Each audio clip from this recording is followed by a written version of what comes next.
جنوبی کوریا میں نون لیگ کے قیام کے بعد پہلا اجلاس، نواز شریف کے فلسفے پر مل کر سول رضا شاہ۔ پاکستان مسلم لیگ نون جنوبی کوریا کے 9 منتخب عہدیداران نے ایک خصوصی پروگرام کا اہتمام جنوبی کوریا کے شہر تھیگو میں منعقد کیا۔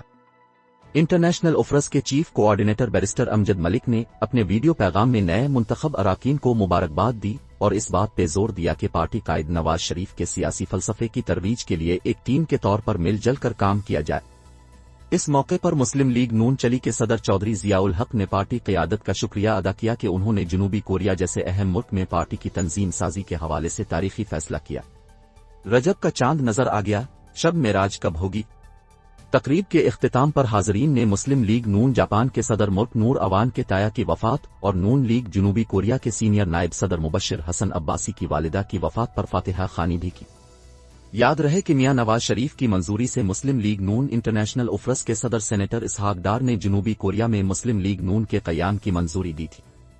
اس ضمن میں پارٹی نے جنوبی کوریا میں پہلی مرتبہ عہدیداران کا اعلان کیا ہے۔ جنوبی کوریا میں مقیم مسلم لیگ نون کے سینئر رہنما راجہ عامر اقبال کو صدر، آرگنائزر مسلم لیگ نون کوریا ڈاکٹر میاں صابر حسین کو جنرل سیکریٹری، مبشر حسن عباسی کو سینئر نائب صدر اور محمد تنویر گجر کو سیکریٹری انفارمیشن منتخب کیا گیا ہے۔ پشاور زلمی اور لاہور قلندرز کا ٹاکرا، ٹاسکس نے جیتا اور کون سی ٹیم پہلے بلے بازی کر رہی ہے؟ مزید تارکین پاکستان